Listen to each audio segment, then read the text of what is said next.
So playing around with this, I made sure that these ran from the console, so that because sometimes I don't know, sometimes in Python code you can do something it'll work in idle just fine, and then you try to pull it over to the console and it's like no, and it throws errors. I'm like, fuck you. The whole point of this is it's a portable scripting language. Why isn't it correctly portable? What the fuck? Python is such trash. Anyway, yeah, so I verified that these actually do run from the console, and they do. Um, and what I did was I isolated the code for the clocks and cleaned it up a little bit. Not very much. It's not. I optimized it very slightly, but I made it look a little nicer. So you might notice there's a little bit of shadow now, or impression of shadow that makes it look a little more three-dimensional. The second hand is on top of the minute hand, as it should be, instead of like clipped inside of the minute hand like I had it here. I'm not sure what I was thinking right there. Um, yeah, you can see that right there. There's a nice little shadow on the second hand, and it's slightly further away from the second hand than the one on the minute hand there, to give the impression that the second hand is lifted up higher, like it would be if this were physically real. And there's a little bit of a shadow on this uh, part of the dial because it would be lifted up above this hand. Same over here.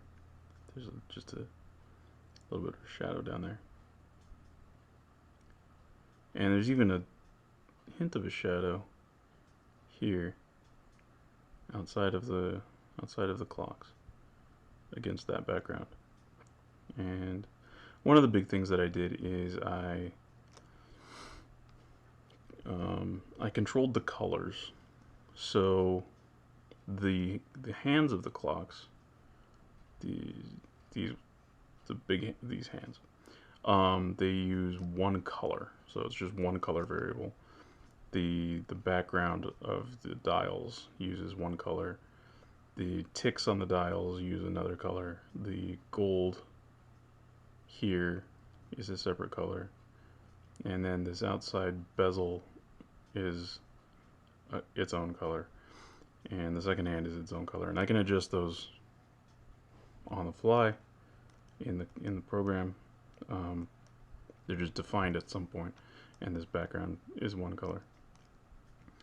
So that made it a lot easier. Once I set that up, it made it a lot easier to fiddle around with color schemes, and I pretty much liked how the like ivory or cream on gold looks. And I fleshed out tick marks here that are missing here.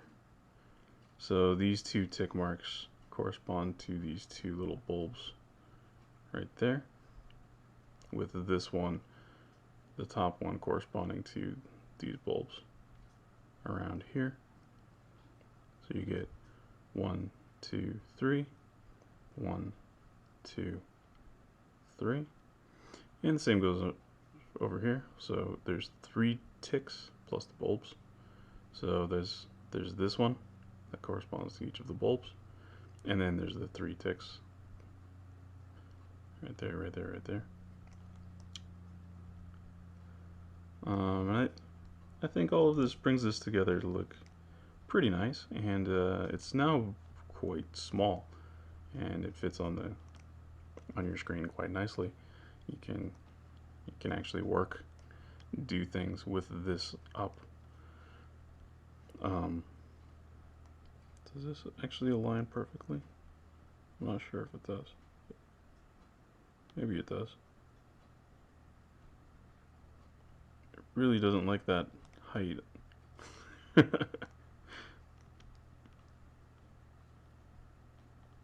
think it does. Nice.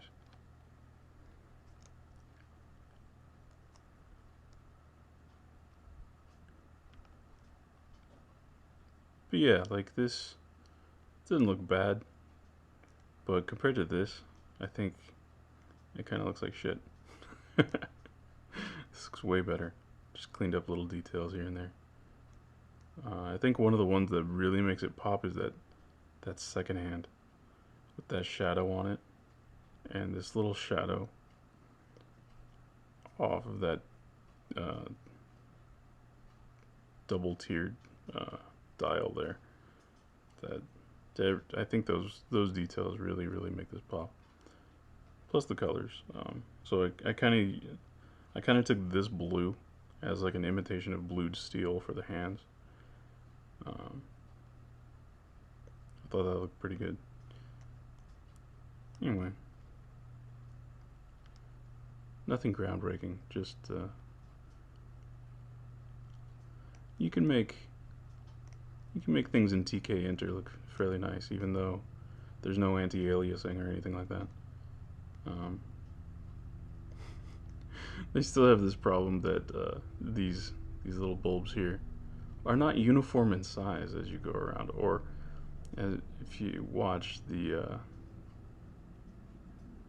back end of that second hand, that circle on it, it changes sizes as it moves around. Like right there, it's small, then it gets bigger and bigger and small. Boom, boom. It's like it pulses smaller and bigger as it moves around.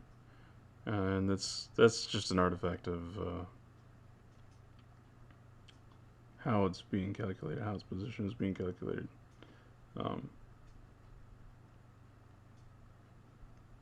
so yeah, that's a thing I can optimize. Just instead of using vector logic, use, because there's so few pixels to work with here, and there's no anti-aliasing. I need to pretty much nail it down in terms of raster logic. But whatever. It still looks pretty good, I think.